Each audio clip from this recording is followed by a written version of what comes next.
I bet I'm faster than you.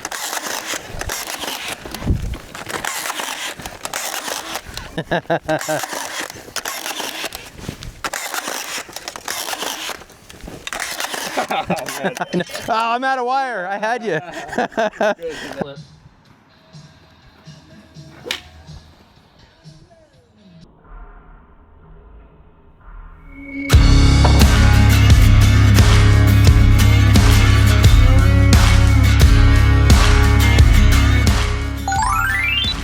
What we're gonna do is we're gonna stack all the upper stuff on the outside first.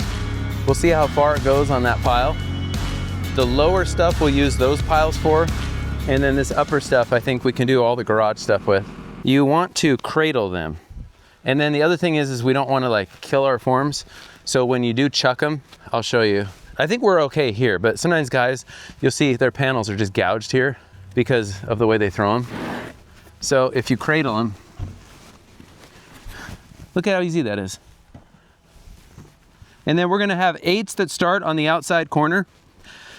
You just want them far enough away from the footing that we're not tripping on them. So let's go 1 there, and then we'll go across the outside. And because we're at 4-foot walls, we're gonna basically double up whatever we're doing right now. All right. Who wants to do some sweating and pack some panels? These are 2-foot by 8-foot MDO and an assortment of HDO panels. They're basically just an insanely strong plywood. Before we tie any of the fiberglass rebar, we're going to scatter all of the panels on the outside and the inside. Essentially what we're doing is we're staging for actually forming. If we were to put the rebar in now, then you'd have to step through that. Keep in mind, most of these walls will be 4-foot or 6-foot tall, so that's not exactly going to be easy. We always make sure that we have the telehandler on site whenever we're going to pack panels, and you can see why. It just makes it so much simpler. And by simpler, I mean easier on the body. Foundation work is hard work, so let the hydraulics take care of the heavy stuff. That pile of teal rebar in the foreground, well, that is not epoxy coated. No, that is fiberglass rebar from MateenBar. It's the Green Bar 2X. And nice save by Kyle. Look at that. Oh, it's gonna tip. No, we got it. That is just the secret weapon, right? The forklift. So we always try to plan jobs where we have a machine, at least on this end. Almost never do we have a machine at the shop. Really wanted to buy a skid steer a few years ago with pallet forks, but it just wasn't worth 50 grand. And we tend to not buy used, although both of these machines are used. But if we were gonna buy it like the Kubota mini excavator, we would buy it new. But we just aren't selling enough. So, and honestly, as soon as we do sell a house, we're gonna replace the old box fan. It's now 21 years old. Okay, so here's a look at our forming system.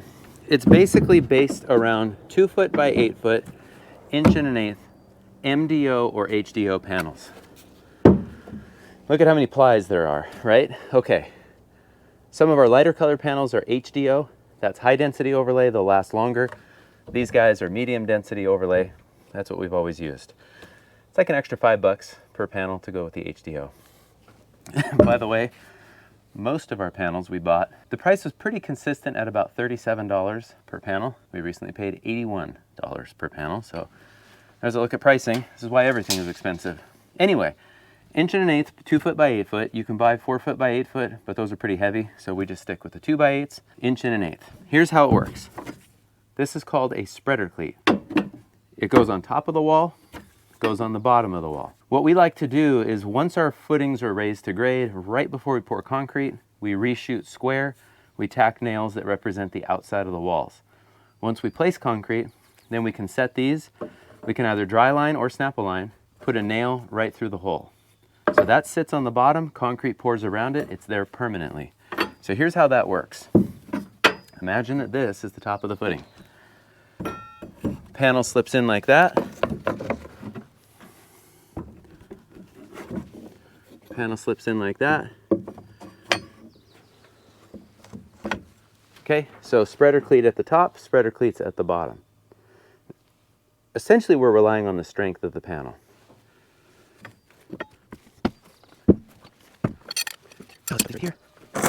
When we stack panels, we use a snap tie.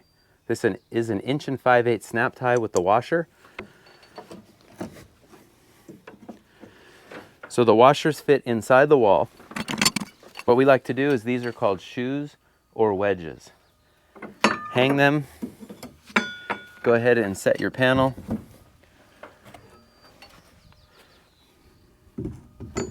I'm gonna go ahead and cleat the top just so it doesn't fall on my head. Okay, so there's how that works. Now all you do is flip these over, finger tight, and that's it. So after we pour concrete, we're gonna strip the walls, you know, the next day, days later, it all depends. Pop these off and then bust off the snap ties or snap them off.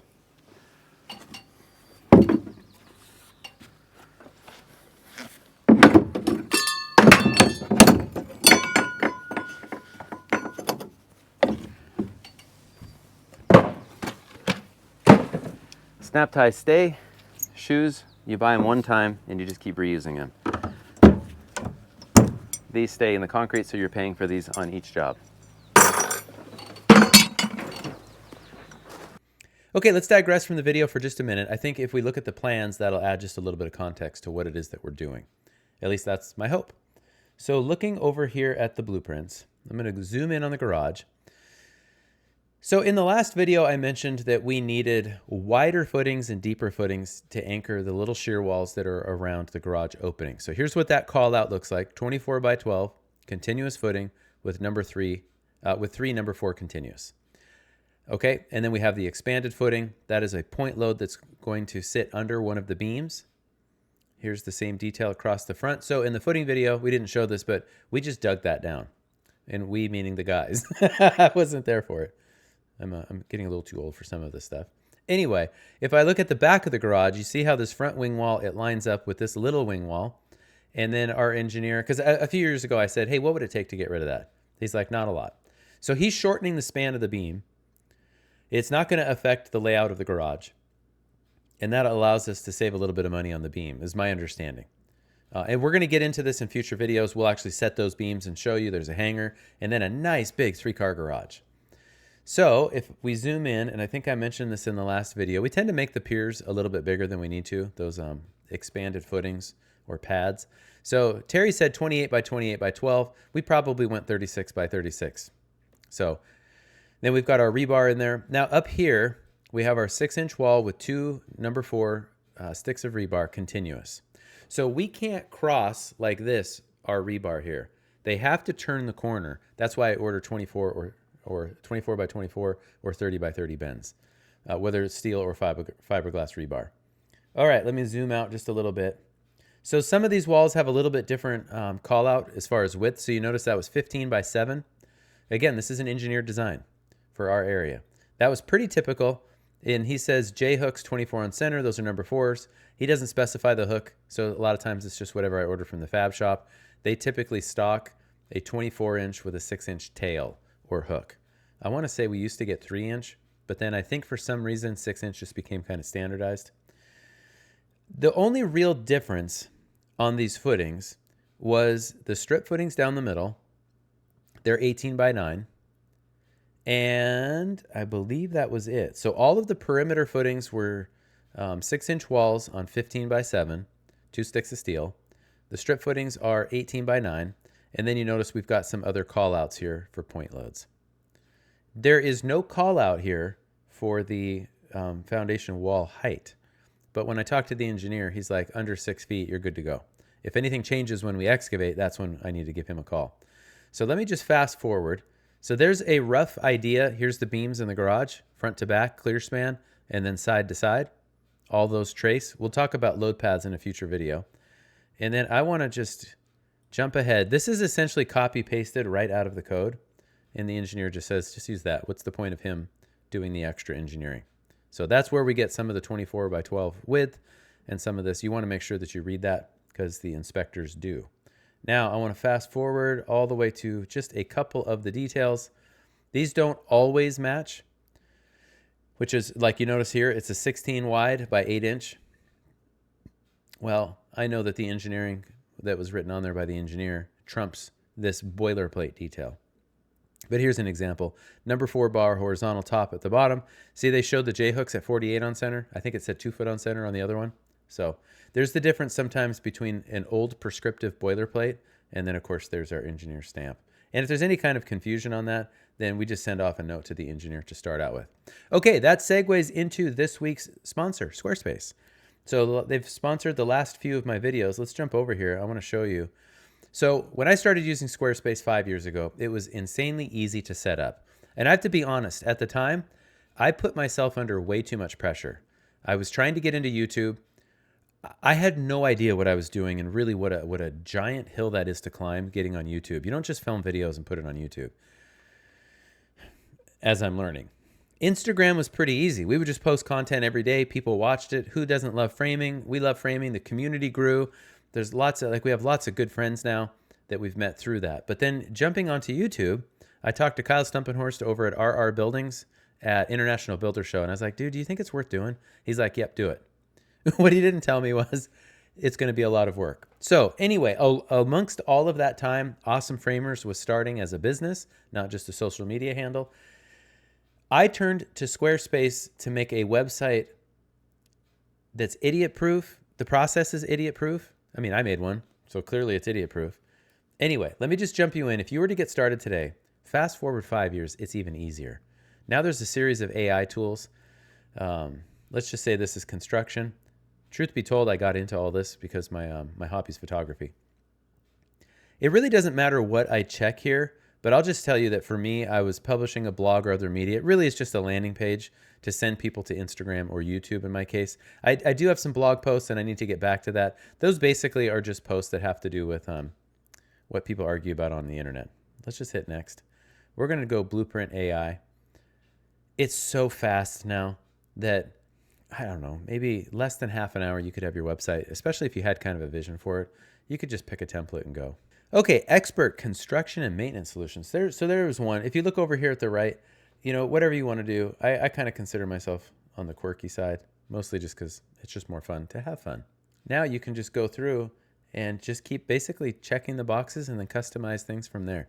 So if you don't have a website, you should have a website. You want to be searchable on the internet. From there, you can post to your social links, your photo gallery, whatever it is that you feel people should know about you, maybe sets you apart. So I highly recommend Squarespace. It's been fantastic for me. So head on over to squarespace.com/awesomeframers. If you use the code awesomeframers, then you'll get 10% off your first domain or website. Hey Google, how much does a number 4 stick of rebar weigh 20 foot long? 4 stick of rebar weighs approximately 13.36 pounds when it is 20 feet long. You notice behind me we are forming our concrete stem walls. Those are going to sit on footings. Think of like a T, but upside down. The footings are at the bottom, stem wall on top, then the house will frame off of that. So we like to tie all of our rebar after we've scattered our panels. Then we go ahead and we start forming the walls with our 2 foot by 8 foot. These are MDO and HDO panels. Okay, you notice that all of the rebar tied behind us is kind of this teal green color. It is not epoxy coated steel. Nay, it is glass fiber reinforced polymer. You might know it as fiberglass. That's right, this is fiberglass rebar. So why in the world did we decide to go from steel to fiberglass? Well, we've actually wanted to do this for quite a number of years. In this project, it just made sense to finally pull the trigger, do all of the research, get the approval from the engineer, all that good stuff. So this is the MateenBar Green Bar 2X. Glass fiber reinforced polymer, fiberglass rebar. I'm just going to be completely honest. There is only one reason why we wanted to use this. It's weight. According to the literature, for a number 4 stick, this is 3.6 pounds for a 20 foot piece. According to Google, a 20 foot piece of number 4 steel is 13.36 pounds. So we can carry 2 bundles of 20 of these without breaking a sweat. And we can carry, like, what did I carry? I think I carried 80 of the 24 by 24 bends. Okay, so there's a bunch of stuff in the literature about the strength of fiberglass rebar. Quite frankly, I don't even want to get into that. I just can't speak intelligently about a lot of this stuff. But we'll put links to it all so that you can do the research. It's not new, it's been around for decades. There's 2 versions of this. There's the grade 60. Let me see if I can find that real quick. This is the Green Bar 2X. They have another grade for like more structural stuff. This stuff is literally used in DOT projects, bridges, overpasses, roads, and maybe you've used it in flat work. Our engineer said we could go ahead and use it in this case for our foundation. And it is so light That is the number one thing. Rebar is just heavy. So if we can lighten the load, then we're gonna last a little longer, even with this thing. Couple things to note. One, you can't bend any of this stuff on site. You cannot field bend it. So you have to take that into account. This paperwork right here, this is the bent bar detailing guide. I'll link to it. So there's just a bunch of factory bends that you can order. What we did is we just ordered these 24 by 24 bends. This is right from MateenBar. They just package it and ship it. It is so lightweight when it came. For our J hooks, then we just cut 6 inches off. We saved the scrap because we just use it up here and there. Anyway, you can just, see how lightweight that is. For anybody that's carried these when they're steel, it is night and day difference. One of the great things about it is that it is easier to cut. So normally we would bend rebar. I try to order as much fabricated as I can. We cut everything with grinders or concrete cutoff saws. You just use the same thing. We've tried Sawzall. We've tried just a regular, our wood cutting, rear handle saws. Those cut it just fine. But we have settled on the grinder because it's just lightweight and it's easy. Wear your mask and your gloves because this is fiberglass. So the point is, you don't have to have any special tools to tie this bar or to cut this bar. Just keep in mind you have to factor in what exactly do you need in the case of bends, because you're not going to be field bending this. Yeah. There we go.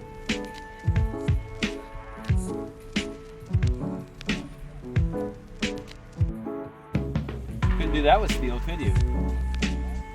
That's actually, are you impressed? Say yes, Jordan. It's like you did cheerleading in high school. Yeah, I did. Yeah, I never actually dated one of them, but I got to hang out with them. Let's go lengthwise in the single bay, Jordan. Yeah, easily too.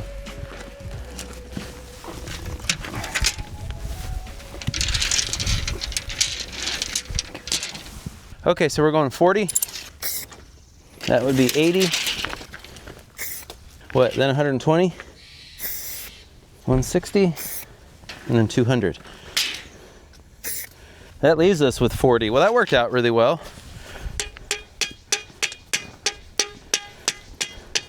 What's 64 times 2, Jordan? 128. So there's 20 of them. What is it times 3? 192. Really? Are you sure? Okay. Really? So that's going to work out perfect. So that's our waist.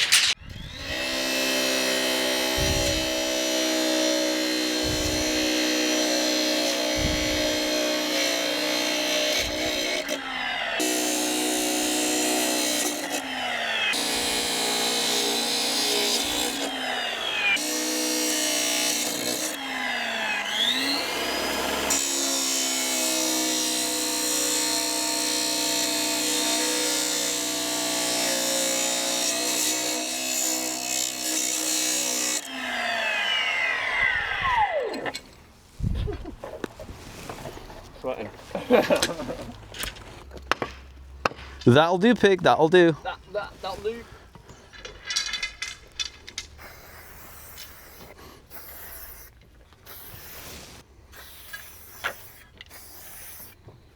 Yeah, and I think you just go fast. Once I got it. Yeah. I bet I'm faster than you.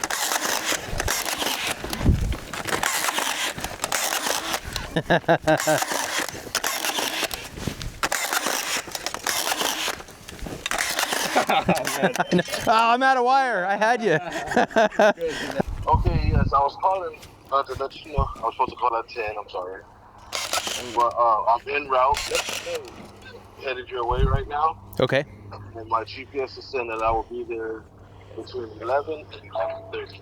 Okay, are you able to, you'll see on the house, there's a double car garage and a single bay to the right. Are you able to just set it off to the side, right there on the single bay? Okay, so you said it. So I'm pulling into a residential area? Correct. Okay, is it, I have a 53-foot trailer. Yeah. There's a nice big cul-de-sac. I thought we talked about that last week, but yeah. Oh, okay, yes, we did, okay. I know, but it's always good to double check. Yeah, it's a nice big cul-de-sac when you pull down in there. Right, and then you want me to set it into the front of the garage? Yeah, right in front of the garage, and then we'll come by and pack it up the hill to the. It's for a little ADU up the hill behind the house, but if you just leave it in front of the garage, then we'll pack it up the hill. Okay. Take the third exit on Memphis Boulevard West. Sorry, that's my GPS. That's okay. So, just to get confirmation, I'll head it there, and then I will. When I get to the house, the garage is in the front yard. Yeah, you can't miss it when you have the address. I mean, it's a house with a garage, just on the single bay side. Single bay side. It's pretty obvious, and then you'll be able to pull past the house and then turn around in the cul-de-sac. Okay. I'll just give you a call when I get there. Is that okay? Sure. Yeah. That'll work. Yes, sir. Awesome. Okay. Call you then. Thank you. Am I taking crazy pills? No, man. The driver yesterday, I almost yelled at him too. I'm like, how do you guys expect to unload this and you don't have a pallet jack? yeah.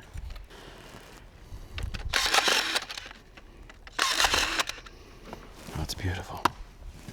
Cinematography. Cinematic experience. I love cinema.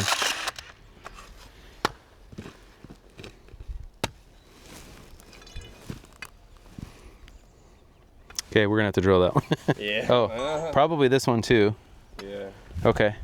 Jordan, if you sink the next rebar cap, I'll give you 2 weeks paid vacation.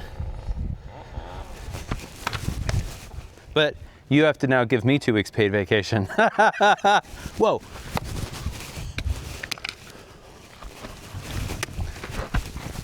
I got it. Kyle, I'll give you 2 weeks paid vacation if you sink that rebar cap in this garbage can.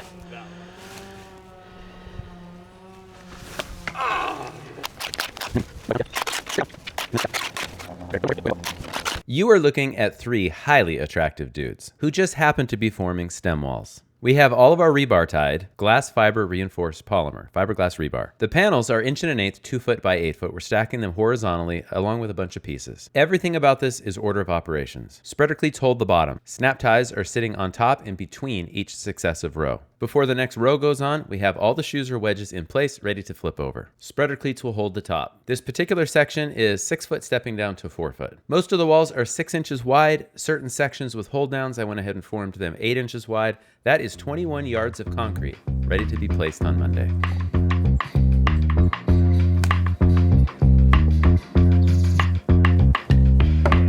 Nice. Nice. That's a good one. They would have let us take that tree down. Hey, top of the mid-morning.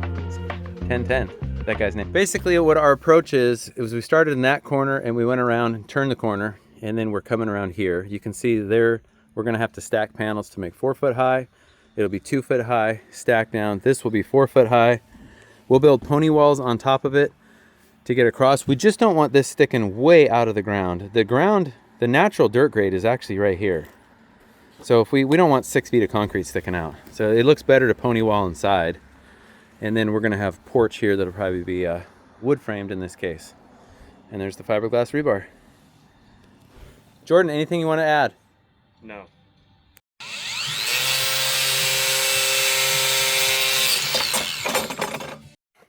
Take a saw, you cut it. You fold it.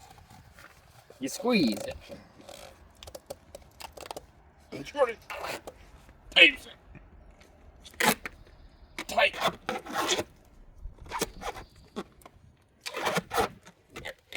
That's definitely enough. I think one would have been enough. If I was him, I would have taped right over your hands. I was waiting for him. Hey, not bad. We didn't get as far as I thought we would because that is not fun down there. I don't like any of that.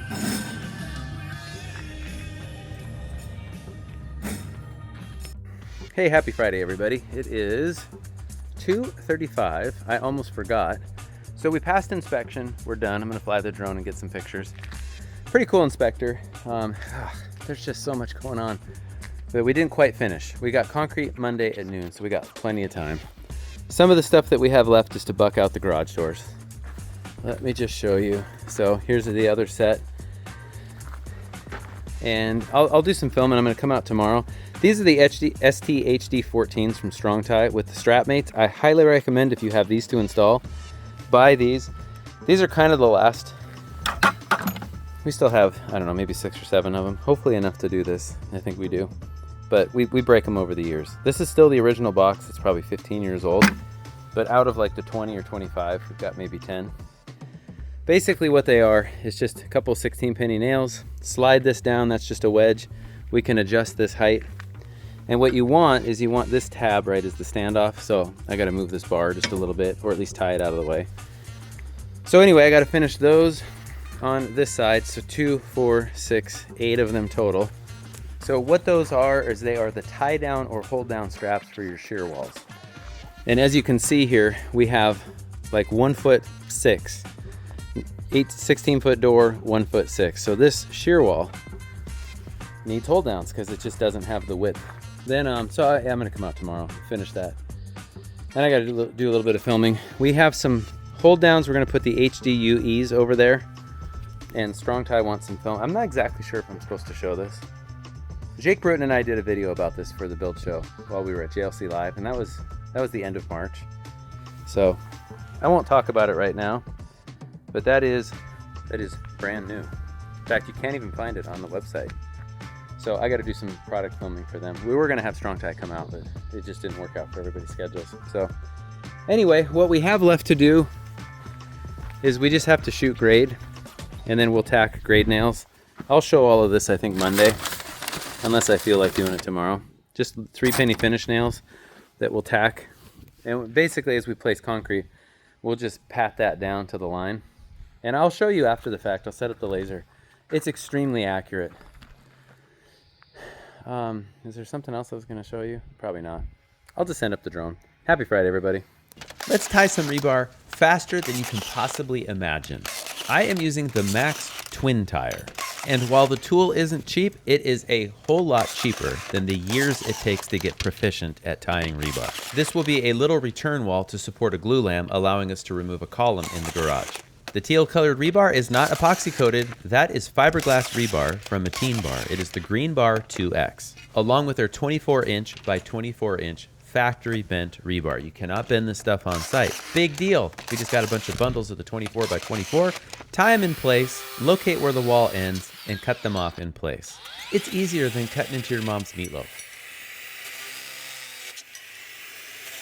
Probably 2 inches. Then I want to refigure concrete because 2 inches all the way around this thing. Thank you, Greg. You still need all this foam? No, you can take all of that. I have my one. So I always just mark both sides. If I shove this in, I can mark this way and that way. Rolling. We got Missile Lock Maverick. All right, every 25 feet, then the pump guy will be inside, and we will be too. Circle them so we know. Yeah, super close. And then, yeah. Let's just go. Hold me close there, Tony Danza. Let me get rid of this guy. Of course, it doesn't work as good the second time, huh?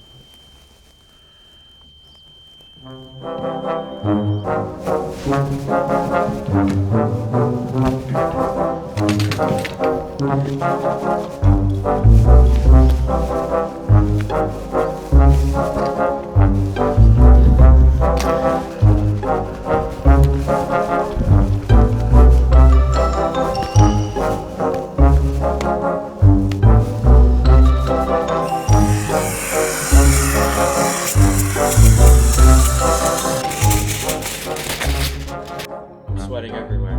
It's sweating everywhere. Like, everywhere is sweating. Okay, I don't know. I think we probably have 10 yards on the first truck, maybe 9. 21.25 yards total. Those arms? Are those arms real? Ooh. Ooh. What? Yeah. Well, I know a great calf implantist.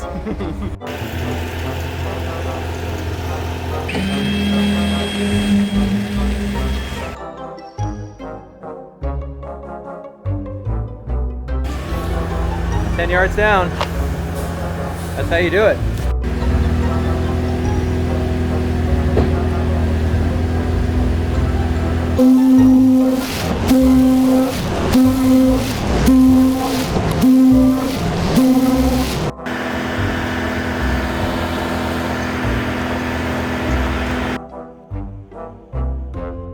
All right, let's get out of here.